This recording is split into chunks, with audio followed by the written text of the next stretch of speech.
says D is equal to root, and it says x2 minus x1 all squared plus y2 minus y1 all squared. Okay, now, guys, if they say calculate the length of AB, in other words, they're saying a learner should go and concentrate on A and B as the coordinates. Those are the two coordinates that you're supposed to use. So you're supposed to come and check what are the coordinates of A. So these are the coordinates of A. Preferably, I would say, let's take them out. So we'll say A coordinates is 1 is to minus 4. And then we'll come and check here which one is B. What are the coordinates of B? So we'll say B is equal to minus 2 is to what is to minus 7. So these are the two coordinates that we're going to look into. If they say AC, for example, if they say AC, they need to go and check A and what and C. If they say AB, they need to look at A and B. Okay. So yet now we're looking at A and B. Now from here onwards, as you can see, our formula has x2, x1, y2, y1. Now we need to decide which one is x2, which one is x1. Now, how do we decide that? It's simple. We need to know the following. Coordinates are going to be written in the form of x is to y. So you always start with x and then you go to what to y. So it means here, in this one here, A, I have x, I have y. And then on B here, I also have x, I also have what? Y. Now, is it possible for it to be something like this, to have y is to x? No, this one is wrong. We don't have something like that. So we always go to have x and what and y. That's in a coordinate form. Then let's decide which one is x1, which one is x2. How do we decide that? The simplest way, the method that we adopted last year was to say, let's do it alphabetical. We'll check between A and B, which one comes first. Okay? So which one comes first between A and B? A will call it 1. And then B will call it what? 2. So in this case, we'll come and say, okay, this one there should be. We'll call this one x1. Okay? Once this one is x1, what should this one be? Yeah, and then this is the other thing that we should talk about. You can't have x1 and y2. If you have x1, you should also have what here? Y1. They go hand in hand. And then here, it means once we decide this one here, it's x1, what is this going to be? x2. So this is x2. What is this going to be? Y2. Then as you can see here, it means which x1. What is x1? So x1 is 1. What is y1? Y1 is minus 4. And then what is y2? Minus 7. X2?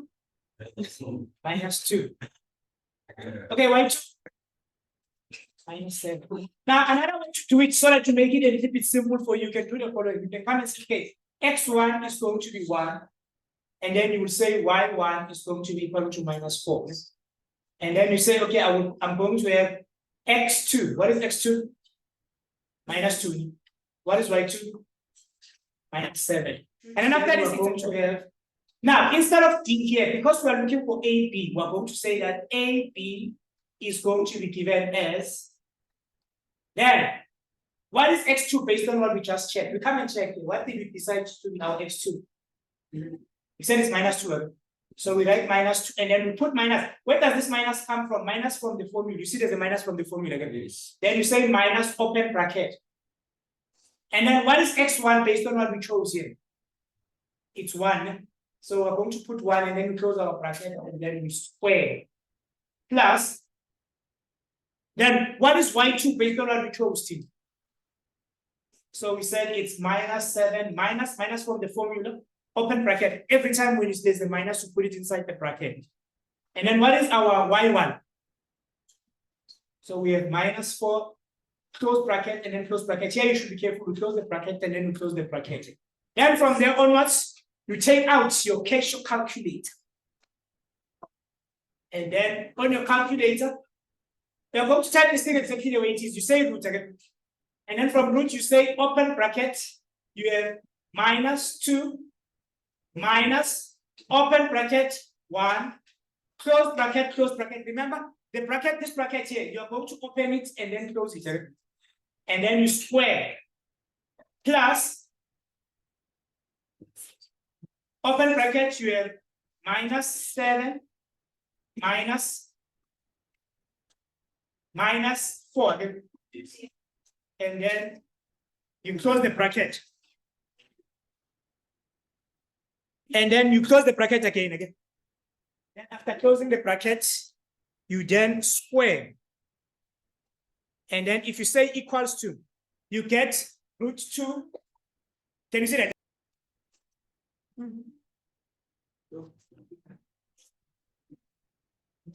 Now, but they say we should round off our answer to 2 decimal places. So if we round off our answer to 2 decimal places, what are we going to get? So here it's 3 root 2, and then this is going to give us 4 comma. Now let's teach you how to put your calculator into 2 decimal places. As you can see here, it's not in 2 decimal places. Okay? So if you want to put it into 2 decimal places, you're going to say shift, enter, and then you say 6, and then you press what? 2, and then you say equals to, it gives you 4 comma 2 4, and then you get 1 2 for something like this. Come and get the distance of AC, the distance of AD.